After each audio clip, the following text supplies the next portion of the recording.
Yeah, this is a very simple problem, but with a lot of technical detail. The basic question here is, as you can see on the screen, that in quantum mechanics, time's a parameter, while the three space dimensions are observables. And this assumption is actually untested, as well as being inconsistent with relativity. That's a picture of the Einstein clock in a box experiment. The current technology, as of about 2 years ago, lets us actually attack this question, which I think is fairly exciting.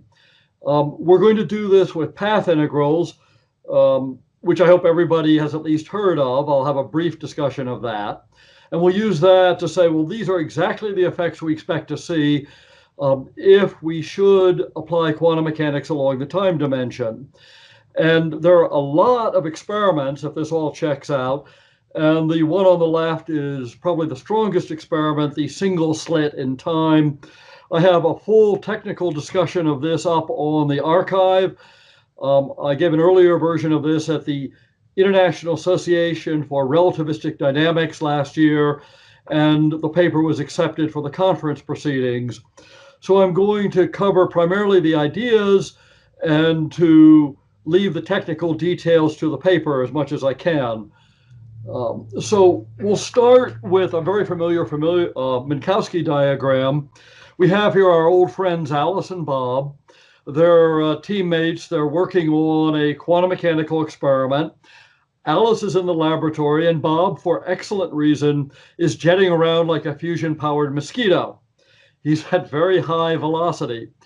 So we know that Alice and Bob can both describe whatever the quantum mechanical system is very accurately with a quantum mechanical wave function, but we know that the wave function is a non-local object. So Alice's wave function, represented by the blue, is spread out on her space dimension, and Bob's the same along his space dimension. But that means Alice's wave function goes into Bob's future and past, and Bob's wave function goes into Alice's future and past. Are we all good there? I'm hearing a weird noise. Okay. So that's strange.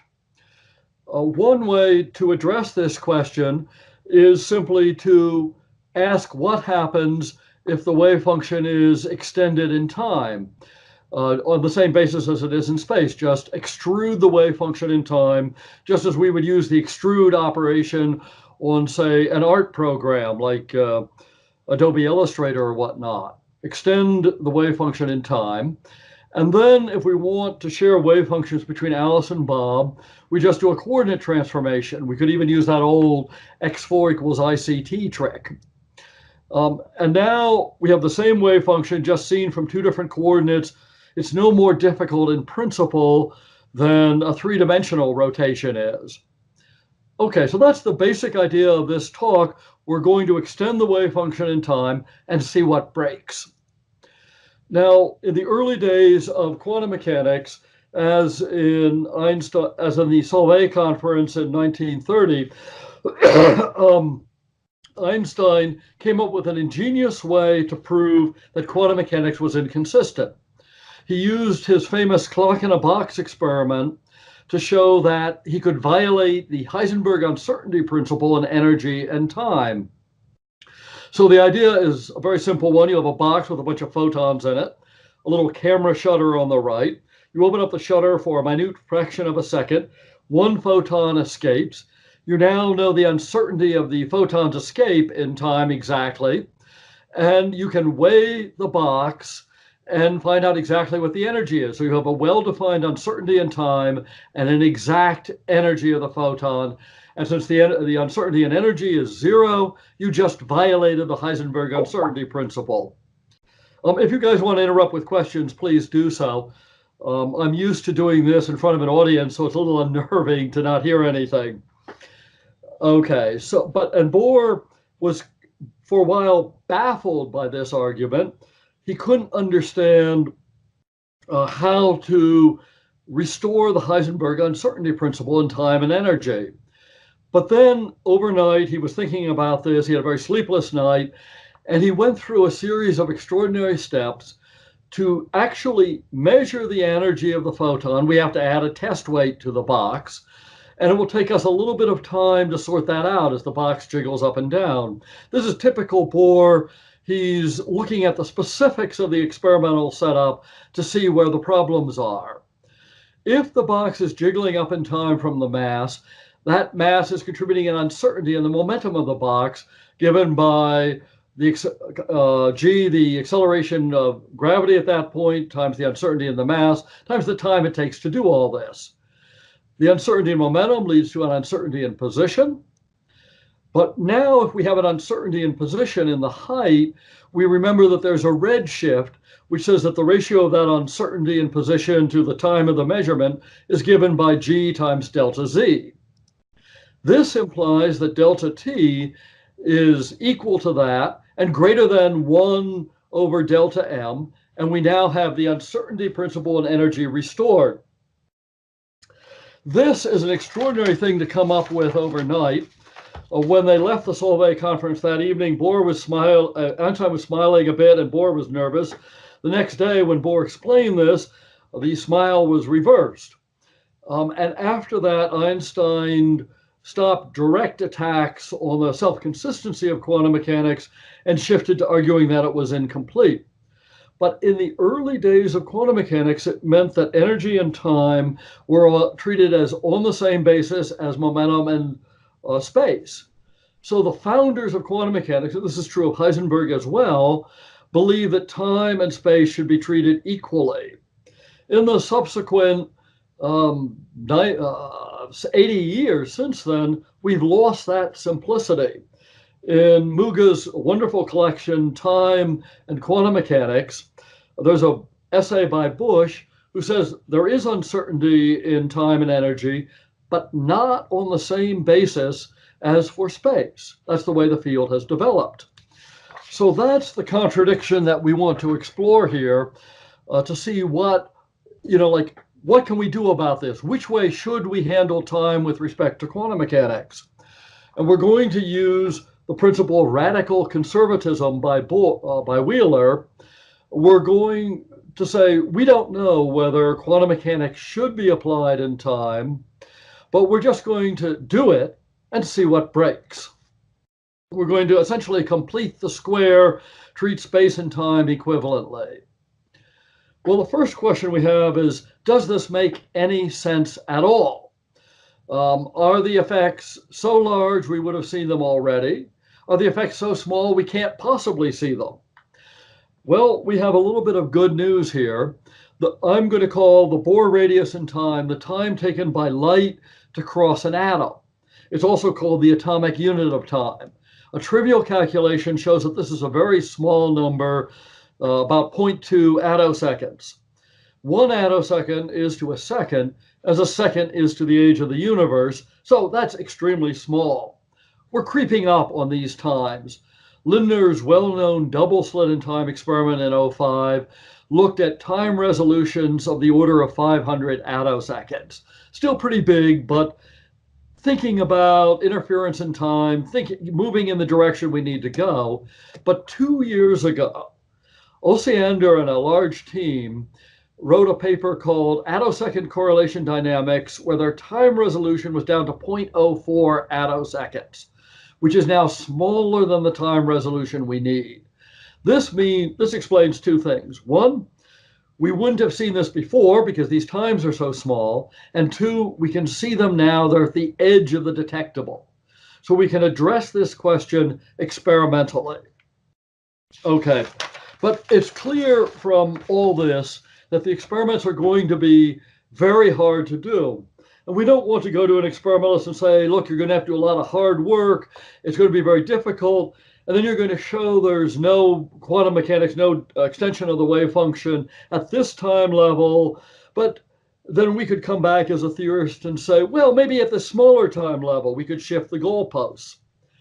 We have to develop this approach in a way which is falsifiable, which an experimentalist can say, look, I looked at this time scale and I don't see it, so it's not there. And I got I realized with some clarity why I needed to do this when I was presenting an earlier version of this at a Feynman festival. And on the way out to the airport, I ran into, I think it was Nicholas Gazin. His memory and mine are both vague as to the specifics. I asked him a few days ago, and he said to me, I don't care what your theory of time is, just give me something I can prove wrong. And that's what we're going to do here. Give the experimentalists something that they can prove wrong. We're going to use path integrals for this because this makes it easy to go from 3 to 4 dimensions. So I don't know how familiar people are with path integrals. I'm sure all of you have heard of them. And they're like good German beer. There are a few simple ingredients, a recipe, and then you need a bit of time. So you start with a wave function on the right. You integrate over all possible paths. That's the curly dx. And you apply a weighting factor of the integral over time of the Lagrangian to get the wave function at the target. We can think about this in human terms, because let's say Alice is going over to visit Bob. She's going to take a classical trajectory, something fairly simple and smooth. She's going to go pretty straight over to Bob. Her dog, however, being a dog, is going to go left and right and back and forward and so forth in every possible direction, start at the same spot, finish at the same spot, but go all over the map. And in fact, since Alice's dog is a quantum dog, it's going to go all possible paths simultaneously. As you can imagine, I had a little fun putting that together. Okay, so looking at the ingredients of the path integrals in turn, we start with laboratory time, which is defined operationally. Here are a couple of scientists at the National Institute of Standards with a cesium or atomic clock of some kind measuring laboratory time. So we know what that ingredient is. It's what clocks measure. The second ingredient is the time that the paths are following in. The quantum dog starts at A, goes to B, and follows paths which normally go left and right and up and down and backwards and forwards in the X, Y, and Z directions. But for us, it also goes in the time direction. So while it starts at the same time as Alice and finishes at the same time as Alice, it can go into the past and future in all sorts of complicated ways. And I use coordinate time to refer to that. None of this terminology is new with me, by the way. Now, the key point to make all this work is a mathematical tool called Morley wavelets. These are very ingenious. The first problem that they will solve for us is how do we get the wave function in time started? We don't want to use delta functions or plane waves because they're not realistic wave functions. They introduce infinities into the problem, and they might introduce errors in the analysis just from how we're doing the math. What we'd like to do are use Gaussian test functions, which are smooth and well-behaved and easy to calculate with, but these are not sufficiently general. There is, however, something called Morley wavelet analysis, which lets us take any renormalizable wave function and break it up into a series of a sum over Gaussians. And the Morley wavelet analysis starts with a mother wavelet. You can see it on the screen with a main wave, a Gaussian wave function, and then a small little piece on the right, which is simpler, doesn't have the exponential waviness, but is needed to make the math come out. Then we take this starting wave function and we shift it left and right and rescale it large and small, and we create daughter wave functions which are shifted in displacement by L and in scale by S. So there's a shift by displacement, a shift by scale, and we can prove that any normalizable wave function can be represented as a sum over the daughter wave functions. It's a little unusual. It's not like Fourier analysis in that the Morley wavelet decomposition is over-complete. You use more wavelets than you strictly need to have, but it's fun, and it means that we can break any wave function down into Gaussians, a sum over them, then do our analysis for one Gaussian and add it together at the end to get our total result, we have to be a little careful to only use linear operations. Now, the next ingredient is the Lagrangian. And in order to get to falsifiability, we have to use the same Lagrangian for 3 and for 4 dimensions. Fortunately, in Goldstein's classic text on classical mechanics, there's a Lagrangian that works in 3 and 4 dimensions equally. I refer you to the details to Goldstein. That's the Lagrangian. You'll notice that there's a factor of A in there, which is an overall scale, and that there's a factor of B, which is a constant. You can change a Lagrangian by the overall scale and by a constant, adding a constant, without changing the classical trajectory. And the other symbols there are familiar to you: mass, position, and Q for charge. And by using the Euler-Lagrange equations and the expressions for the electromagnetic field, we can calculate the classical trajectory from this Lagrangian. The nice thing about path integrals is that they have a close relationship with classical mechanics, that you get coherent interference, reinforcing paths along the classical trajectory. And as paths get further from the classical trajectory, they tend to cancel each other out by destructive interference. So the path integral is a kind of fuzzier version of the classical. Now, to extend this to paths in time, we had to deal with some technical issues, which I defer to the papers. I just mention them so that you're aware of the problems. The first is that path integrals typically have a problem with convergence, and all of the usual tricks for making them converge don't work for us. For instance, one of the tricks is called Wick rotation. In this, you look at imaginary time, do your calculations there, and then go back to ordinary time at the end of the calculation. But with imaginary time, everything converges. Unfortunately, it only converges into the future. It blows up extraordinarily in the past. That doesn't work for us. We have to have both. But anyway, using Morley wavelets, we can get around this problem, because the wavelets themselves, being Gaussians, tend to make everything converge. They have finite dispersion, they've got narrow shoulders, and it just makes each integral in succession convergent. Doing the actual integrals is similar to the usual path integrals. There's just one more dimension at each step. We have to figure out how to normalize the integrals, however. If we have the wave function at one step, we have to make sure total probability at the next step is the same. It turns out that we have to add a constant to each step to do this, but the constant is independent of the specifics, and that's what we needed. Okay, so now we have everything needed to compute the path integral kernel, and you can see I've spelled it all out there, but it's not that much different from the regular three-dimensional kernel. In fact, it's pretty much not different at all, except for one more dimension. And so we've solved that part of the problem, except for our scale constants. To deal with the scale constants, we compute the Schrodinger equation from the path integral form. So to do this, we take the short time limit of the path integral and just run a certain calculation in reverse. In Schulman's work on path integrals, he shows how you get from the Schrodinger equation to the path integral form. I just took his derivation, ran it in reverse with one extra dimension. No originality here. And the way it works out is that the Gaussians inside the path integral, that little humped object, tends to pick out the 0th, 1st, and 2nd derivatives of the incoming wave function, and these turn into the partial derivatives of the Schrodinger equation form.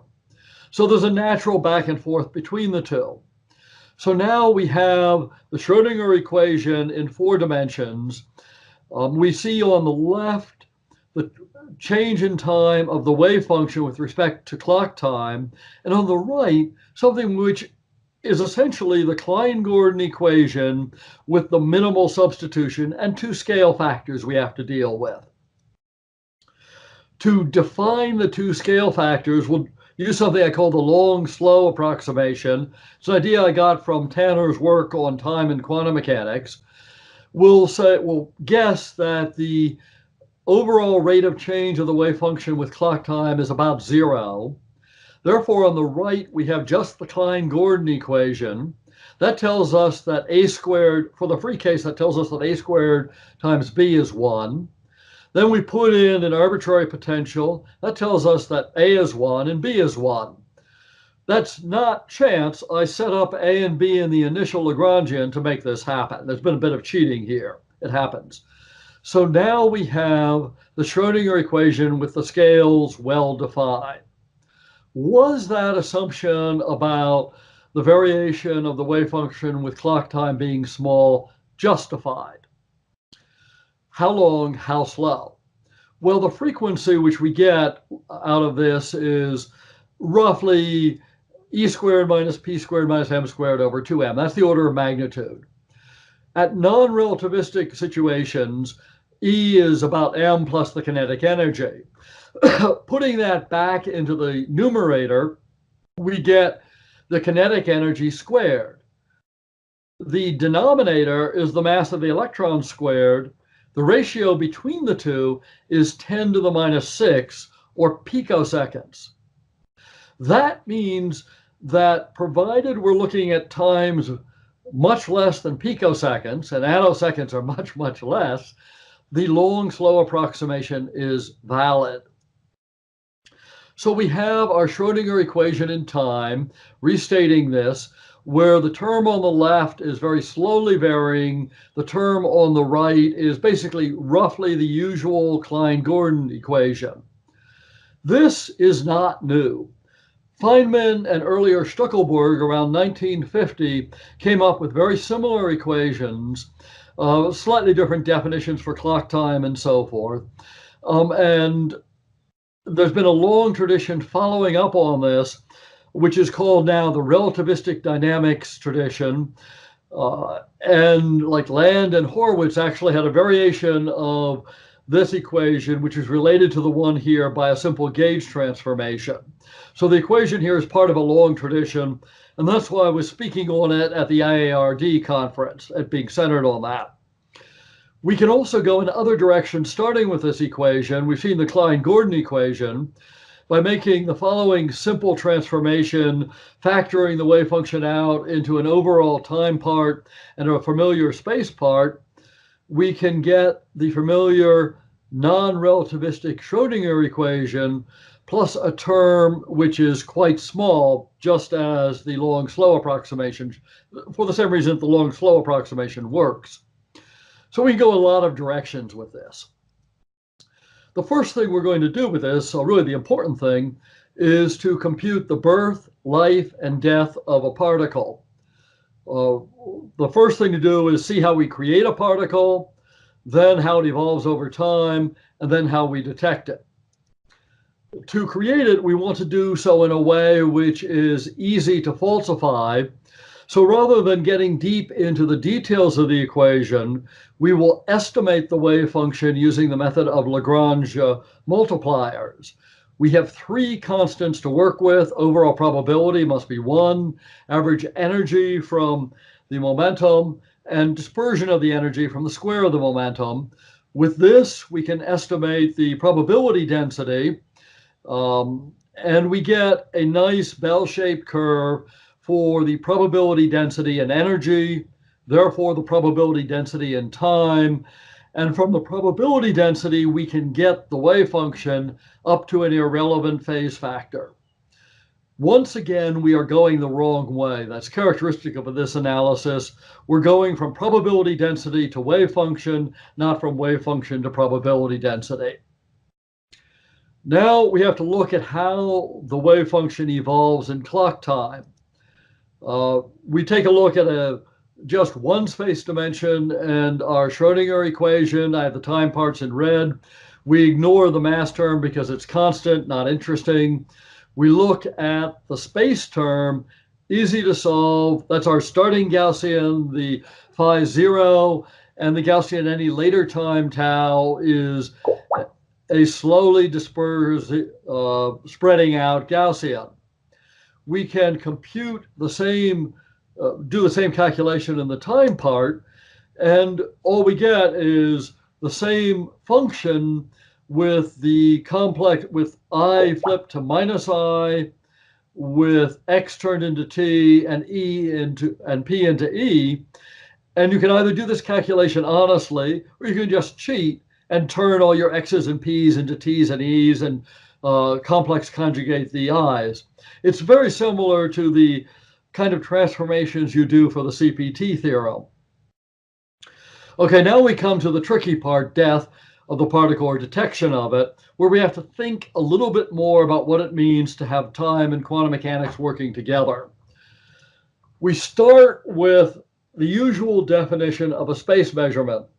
Assume we have a photodetector with a known x position, capital X, with some uncertainty in the photodetector's position. If we get a click on the detector, we infer that the particle is to be scored as having value of x at the time of the click, so that our information about the photodetector is mapped into information about the particle. Notice that we only know the position of the particle at the point of emission, where we have some kind of source, and at the point of detection. In between, we don't know anything about the paths. We just know there are a lot of them. So for time, because of our absolute requirement that time and space enter equivalently, we have to have the same rule.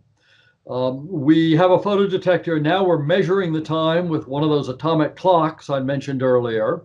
We have some uncertainty in the time measurement, but when we have a time click, that gives us the time of the particle. Same idea, no choice about this. Okay, so we have a definition of the measurement. Where it gets a bit tricky is looking at all the ways to go from start point to end. We'll take a look at one of our quantum dogs again. And our dog could just go from start to finish in a straight line. Now, this is a pretty focused dog, maybe a treat at the end. That we understand. But it could also loop around behind the detector and get to the detector from the rear. And you would think the detector would block this, but not necessarily. If we're using, say, the EIT, or electromagnetically induced transparency, we can actually have a detector which is transparent when we say, and opaque when we say, so our quantum dog can get right through it. That's not the end of the complexity.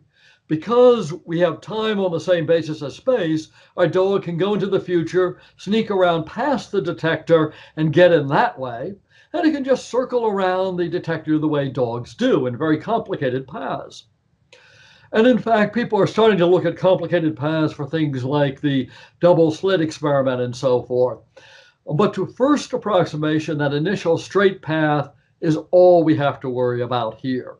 We're looking for falsifiability. We don't need higher order corrections unless we have already established the fundamental phenomena exists. So here is where falsifiability helps to actually simplify the calculation. Okay, the obvious way to measure uncertainty in time is to look at a time of arrival question. We're going to start with a source and ask, have a clock on the detector and say, do we see a lot of clicks closely centered on the detector at average time tau bar, or are they more spread out? We expect for standard quantum mechanics, SQM, they'll be more tightly pulled in. For temporal quantum mechanics, TQM, they'll be more spread out. And they're the little Gaussians that represent that. When you run through the calculations, which like everything else is non-trivial, I defer to the paper, we get for the standard quantum mechanical case that the spread of the wave function in time is proportional to the time of travel time, inversely proportional to the mass, inversely proportional to the standard deviation in space, and inversely proportional to the velocity v. Take a look at that 1 over standard deviation in space. The reason we see that is that the variation in time is proportional to the standard deviation in momentum, which is 1 over the standard deviation in space. The kicker in this is that 1 over velocity. That means that a slow particle tends to be spread out to a much greater extent at the detector. Picture a slow train arriving at a station. The slow train might arrive at the station over a period of 5 minutes when a fast train arrives there in 1 minute. So the slower the train, the more uncertainty in time of arrival of any particular car. Now we extend this discussion to the total uncertainty when we have uncertainty in time as well. I use tilde to indicate the dispersion in the coordinate time dimension and an overbar for the dispersion in standard quantum mechanics. And the total uncertainty, the third equation here, is 1 over the coordinate times uncertainty plus 1 over velocity squared times the dispersion in x uncertainty. The problem here is that second term is way bigger than the first. The fuzziness in time does not contribute much to the final uncertainty in time of arrival. Good news if we want to explain why we haven't seen this. Bad news if we're trying to detect it. So good news for falsifiability in principle, bad news for falsifiability in practice. Now we come to the really important part of this talk, an experiment that lets us unambiguously distinguish between the two. First, we take a look at the single slit in time in standard quantum mechanics. This is a camera shutter open for a minute fraction of a second, just like Einstein's camera shutter 80 years ago. Again, very little new in this talk, actually. But if there is no dispersion in time, then all the camera shutter can do to the wave function is clip it. The particles go through like bullets. They drift a little wider, but they're fundamentally clipped. This is a problem for counts and so forth. The faster the camera, the smaller the counts. So the experiments are going to be hard, but an unambiguous reduction in uncertainty at the detector. Now we take a look at the single slit in quantum mechanics with time treated on the same basis as space for purposes of quantum mechanics. Same camera shutter, same times on the camera, but we have the uncertainty principle in time and energy now in full play. Therefore, we get diffraction from the shoulders of the gate. Those two edges, the opening edge and then the closing edge of the shutter, diffract the wave function in time and spread it out. Just as if we have a single slit in space, if we send a stream of bullets through it, they're still pretty narrow when they hit a detector. If we send a wave through a single slit in space, it fans out into an almost circular pattern. Same effect here. That means with a sufficiently fast camera, we get arbitrarily large dispersion. Standard quantum mechanics, arbitrarily narrow. Quantum mechanics in time, arbitrarily large. That means that a clever experimentalist can achieve an unambiguous distinction between these two phenomena if they're working at the attosecond scale, and therefore resolve the question one way or the other. People might use other theoretical approaches to get here, but this effect depends on the fundamental question, symmetry between time and space or absence of symmetry, and not on the specifics of the analysis. So it's falsifiable.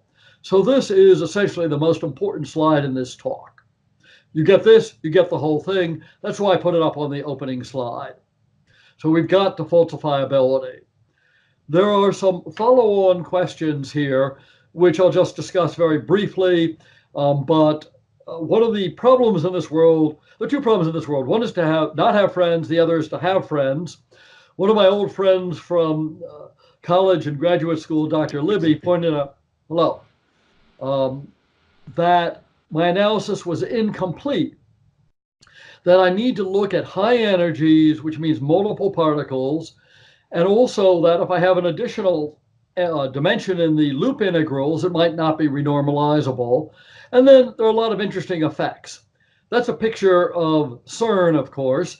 and a picture of the loops at CERN with a slight pun on loop integrals and loops at CERN. Apologies for the pun. Now we have three rules that we have to follow for the multiple particle case. The first two are the same rules we had for the single particle case. The third is that we have to match the results on the single particle case. In order to convey the frankly meretricious impression that this is as simple as ABC, I use an ABC model. Particle A, kind of electron, B, massive photon, C, proton. A and C emit and absorb Bs. We don't care about spin for this analysis. That's not a problem for us. We do care a little bit about the mass of the B particle, but we can get a massless particle by doing the calculation with the mass and letting the mass go to zero. A's and C's don't talk to each other much. They exchange B's to do all of the communication. The analysis proceeds in the same basis as in the single particle case. We start with a definition of paths using Fock space. We would have, say, a single dimension, space dimension X, and a whole bunch of possible wave functions that fit into a box running from -L to L. And we use the familiar annihilation and creation operators to create particles in the occupation number basis. We are not getting the creation and annihilation operators from the harmonic oscillator. Same treatment in time. We spread out and have a box in time. We have creation and annihilation operators for now four-dimensional wave functions. And the clock times we're concerned about have to fit well inside the box. So the box has to extend before the experiment started and finish after the experiment finished. The next part is the Lagrangian. This is a standard field theoretic Lagrangian. I'm representing the standard field theoretic operators with an overbar.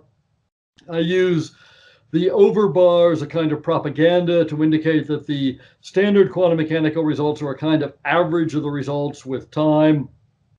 We look at this and we have to go to a fully symmetric treatment, and that means that the Lagrangian in temporal quantum mechanics has to turn clock time into coordinate time. There are no choices.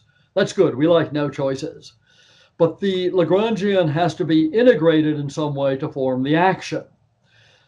In standard field theory, it's integrated over the clock time and the three dimensions of space. We have two choices here, over just the coordinate time or over coordinate time plus clock time. We have to include the coordinate time to match up with space. That's our principle of covariance. What we don't know is whether we also need the clock time. So we put in our trial Lagrangian. It gives us a factor of E squared minus P squared minus M squared.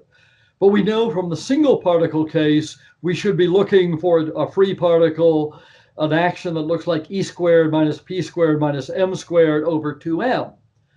To get that to come out, n times tau, the clock time, to get that to come out, we need the integral over clock time.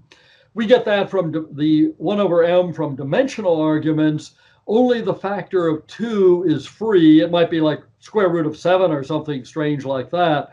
But the requirement of matching up with the single particle case forces that issue. So we know our Lagrangian for a free particle. We take our free Lagrangians and add into interaction terms for our ABC model. And now that's fixed. So we get the usual Feynman rules. We expand our kernel in terms of powers of the coupling constant. Here it is broken out for one typical term, a particle coming in, giving off a B particle, and continuing with diminished energy into an A prime particle. So if we look at any Feynman diagram, just a simple vertex like this up to weird stuff like penguin diagrams, to go from standard quantum mechanics to quantum mechanics with time, we have the same topology, go to every line, replace it with a fuzzier line. Each three-dimensional delta function at the vertex goes to a four-dimensional, and we have to integrate, as with standard quantum mechanics, over all intermediate values of the clock time. Now, in field theory, we normally take the limit as total time goes to infinity, and we get an effective delta function in total energy, conservation of total energy from that limit as clock time goes to infinity. We are not allowed to do that when we look at TQM problems because only short time problems matter. But we do get conservation of energy from that four-dimensional delta function at each vertex. So here's a typical part of our Tinker Toy model, an emission. A particle comes in, gives off a particle. I've spelled out all the parts of this, and I spell out the calculations in the paper. It's a little more complicated than it looks, unfortunately.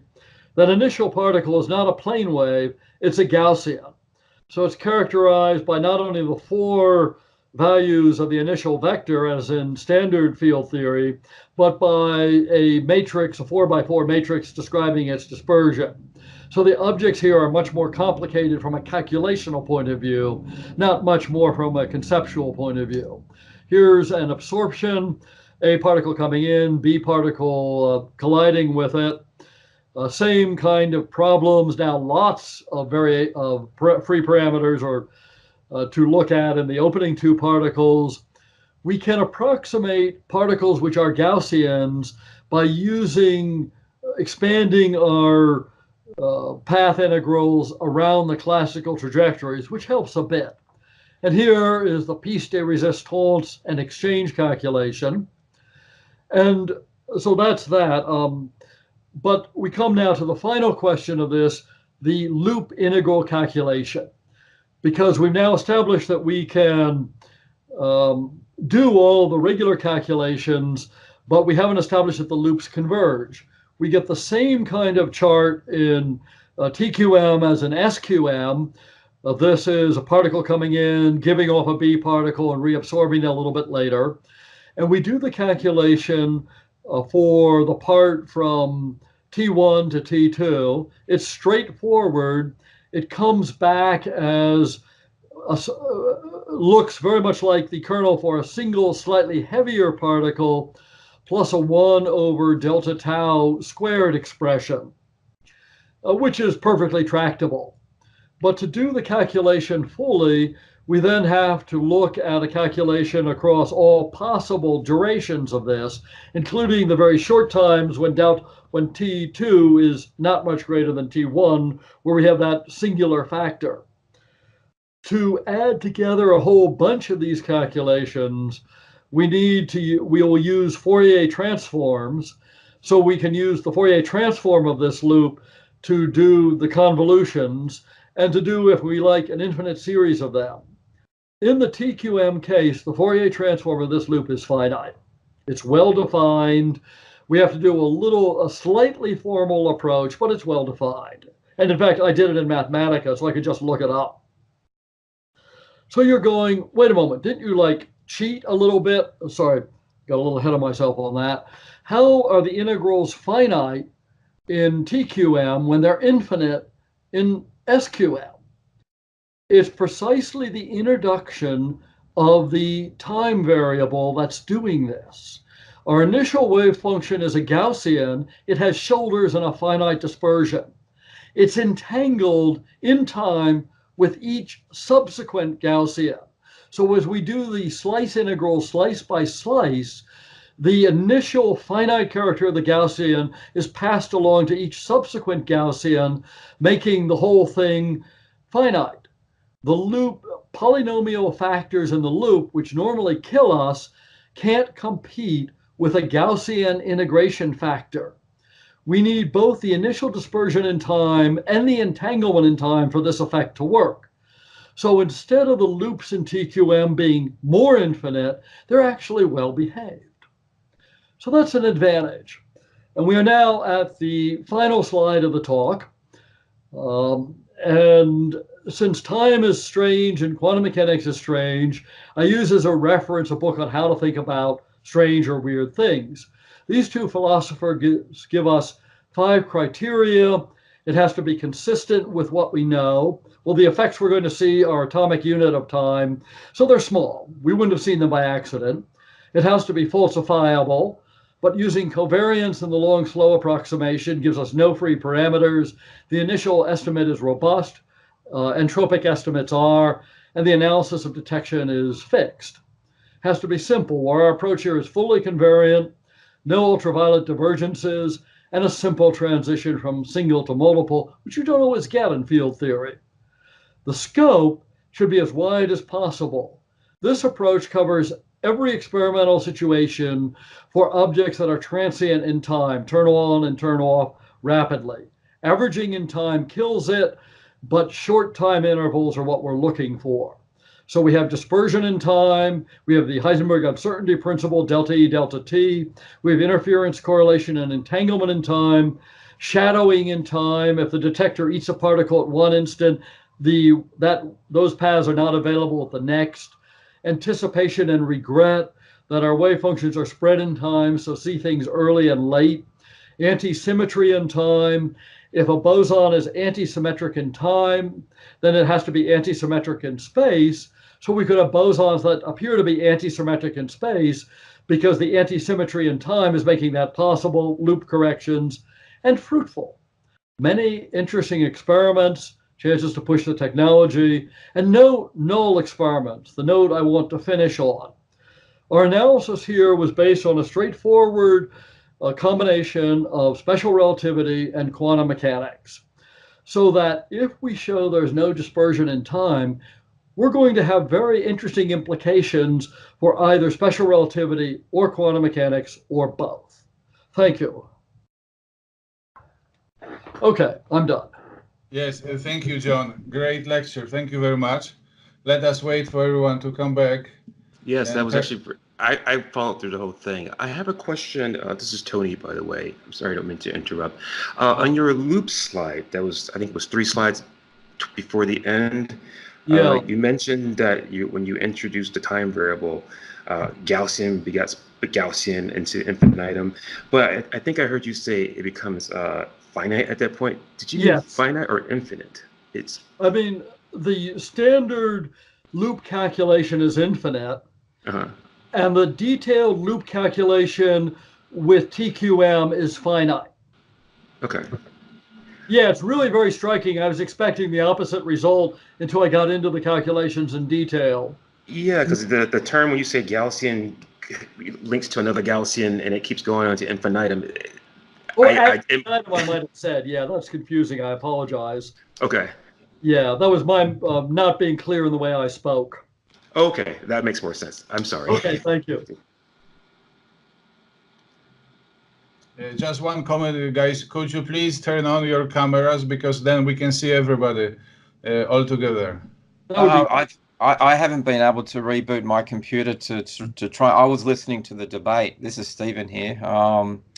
I can reboot my computer now. I just had to get rid of a program that wasn't allowing me to use my my camera. I can still present my work without the camera if I can't turn it on. But you don't mind if I reboot my computer now? Yes, go ahead. Yeah, I'll call back in. Yeah, sure. Sure. Okay, thanks. Okay, do you have, guys, any additional questions to John?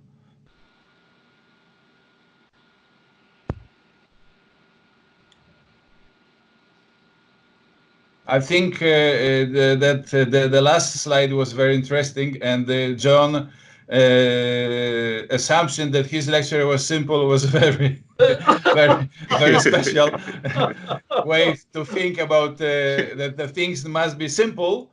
And then suddenly I lost a little bit of your lecture, but I would hate to see you in a complicated relationship. Yes. If you think that was simple.